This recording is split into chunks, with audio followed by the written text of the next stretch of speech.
Right. Okay. All right. So we talked about these dreams coming upon us from whatever we went through in the past. Do some of these dreams that we have bring out future events that we haven't been through yet, or I don't want to say not been through, but what we would say in the future? Okay. I think you would have to go through a type of analysis. Okay. What you Right. mean? So, to kind of get to a point like that, right? Most of our dreams carry a certain theme to them. Okay. So, like, you might see something that is very, very repetitive, right? And I think that requires you to distinguish a few things. Number one, well, one of those things is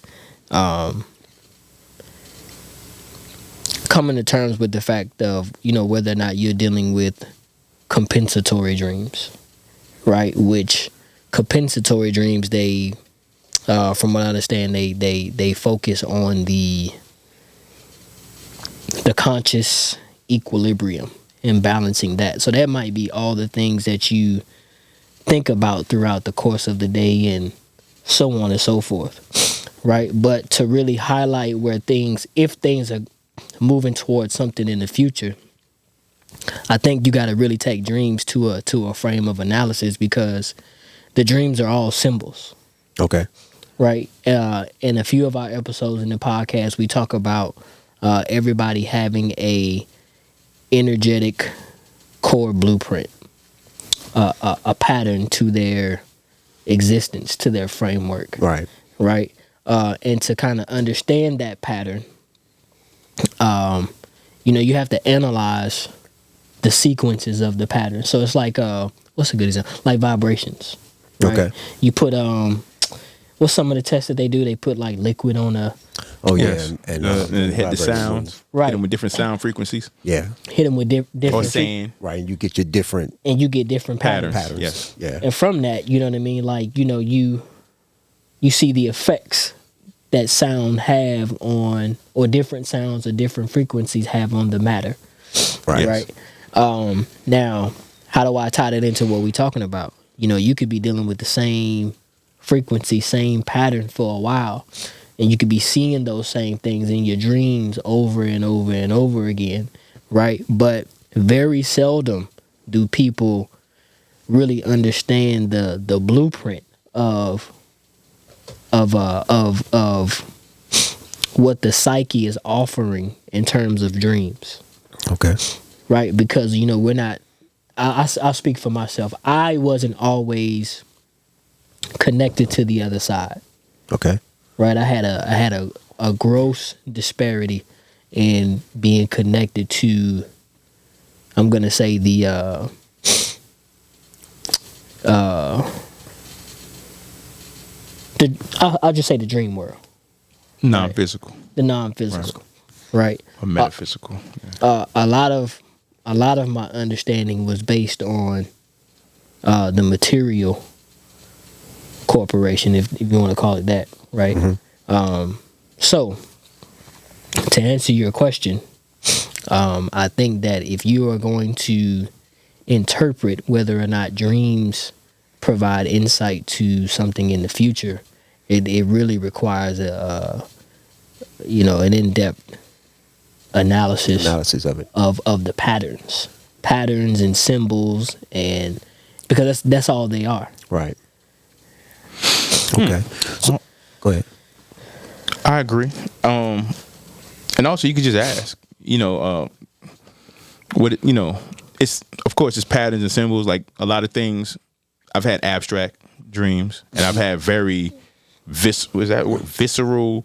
What's the word they use? It was very surreal. Mm-hmm. Like it felt like reality. Like I woke up and had to sit there for a few minutes to catch myself and wondering, like, was that a dream or did that really happen to me? Right. And those dreams are the ones that really throw me off. Right. But when it comes to like when we were talking about the future, sometimes you ask, mm-hmm. and then it might be revealed in the dream again, and then we might experience it as a deja vu. Right. You know, it's like, man, I feel like I did this before. When you said that word, it just kind of, which a friend of mine I was talking to this morning, she had a deja vu moment. Right. And and that gets into so many different things. But yeah, the patterns, understand the patterns, and then sometimes it may just be revealed to you in your waking moment, and you remember in the waking moment that you dreamt about this before. Right. It's like what's that? Collaborate, you know. Okay. And I think that on that side, things are, well, I mean, they're very much so real. They happened. Okay. Because that was going to be my next question for him. So, do we think they are real? I mean, are we going to say they are real? They happened. They happen somewhere. They happen. I mean, that's no different than asking, you know, to me. So you draw. So where does it come from? Does it come from a real place? The images that you see, or does the car that you sit in, or the couches that we're sitting on now, or the whatever computer you're using, device you're using to look at us now, where did that come from? And is that place that it come from, is that as real as the place that it is now? Right. Somebody had to bring it from there, wherever there is, to here. Yes, I know it's real just from that. Okay, got you. So I want to go back on something you said, Malak. You said you weren't always connected to that side. No. Okay. What made you want to start connecting to that side? What was the catalyst to bring you to that understanding that you need to, not say need, but you wanted to connect to that other side? Because what I wanted to do was I wanted to begin to integrate unconscious material into my experiences. Okay. Just out forth, bringing things that may have come to you in a vision or a dream that you wanted to experience in the physical. Yeah, I mean, because like, you know, you might ask somebody for guidance. You know, you might go seek somebody. You might talk to relatives. You might talk to a close friend. Whatever. Personally, like, I was having dreams just all the time. Right. And I'm just like, man, you okay? Well, I got here there is a form of communication, right, that I'm not routinely familiar with, like talking to you. Right. Right. Orating back and forth with you in dialogue, you know, it's very common. Right. Right. But perceiving communication where things are, for all intent and purposes, are very real. Right. You have some level of consciousness in a dream. Right. But you don't carry over the understanding of those facts into the dream. Okay. So I needed to understand personally. Right. Okay. And I think that's that can be with all of us bringing certain awareness into our experience to just experience it as so it can feel real to us. Because in a dream state, we're not taught that these things are basically real or somewhere else. So we try to bring them back into the awareness of where we're at right now to experience these things, which is could be, like you said, a deja vu thing, because we might see something in the dream or the state, and we say, okay, well, let's bring it here, and then, like you say, you'll get that. Hold up, I did this before, and you know what I'm saying? And I think you get you can leverage an opportunity to embrace a more complete view of yourself. Right. So you're saying it can help you get through some of your fears? Yeah. Emotional ties to certain things? It can. Okay. But so, again, those things might, the code and the symbols is the difficult part. Okay. When you say code and symbols, what you say? Like, you might have a dream that you're being chased all the time. Okay. Right? Break that down. And it's like, okay, well, why am I always in a situation consciously where somebody is chasing me? Is that consciously? Or you mean in a dream? In a dream. Gotcha. Because remember, I said you got some level of consciousness in the dream. Yeah. Okay. Right. So, okay, well, you got to figure out a way to understand running, being chased. What's the background? You know what I mean? Like, what is that rooted in? And how does that relate to you in the waking state? And how does that relate to you in the waking state? Yes. So let me get your interpretation on that, on being chased in a dream. What would you say that is for somebody, just for you? Before he goes there, can I say something? Yeah, go ahead. A good thing to do is to understand your own personal dream language. Meaning, the suggestion is you keep a book and pen or some type of writing material by your side, and when you wake up from a dream, you write down quickly what it is. So let's say, I don't know, 4-leaf clovers. Somebody's dreaming about 4-leaf clovers. Well, to one person that might mean being lucky, but to this person, the 4-leaf clover may mean something completely different based on having several dreams with a 4-leaf clover. And in the waking state, it might be, when I see 4-leaf clover, it means that some money's gonna come into my hands. Okay. So you put 4-leaf clover equals financial increase or something. Okay. But for the next person, it may be, man, I'm lucky. Okay. You know what I mean? Right. So continue. I was just saying, journaling.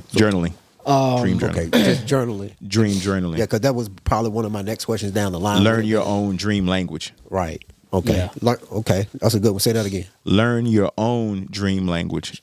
Learn your own symbolism. Hold on, before we go back there, I got to get you to get this language thing. What do you mean by language? Language is a form of communication. Okay, so whatever's being communicated to you to help you in that dream or trying to figure this dream out.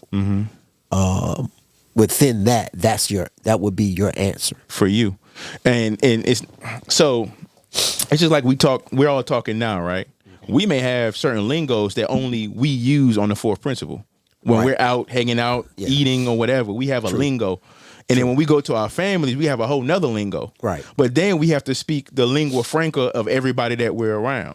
Right. So you have your own personal dream interpretation, but then there's other things that may be like a snake symbolizes wisdom, change, whatever. You may get a book that says that, but that may be an overarching language for most dreams or majority of dreams that they may have got 12,000 people and put this data in a book.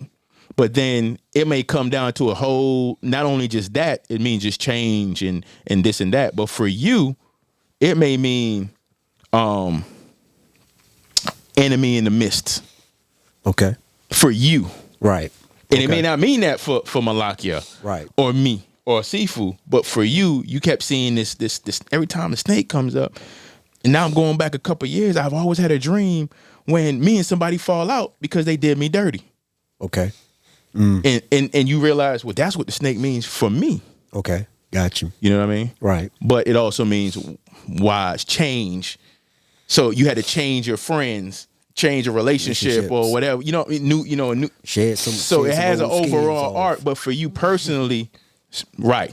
Right. So changing skins and okay, I got you. And then we can correlate snakes with healing or and it death. Right. But it still doesn't mean that for you. Right. It just has a more finer detail for you. Got you. Okay. Yeah, we getting down to the crux. Let him go. Man. Let him or her go. It may start you on a healing process. Yeah, right. That's interesting to know. Because man, so the idea is to really get to understand and start to interpreting your own what it is for you.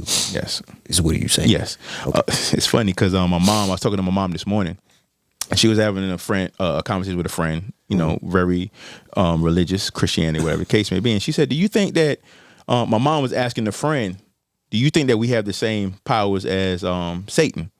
And the friend kept going left. She wasn't really answering the question. And then my mom said, well, I just want to know if,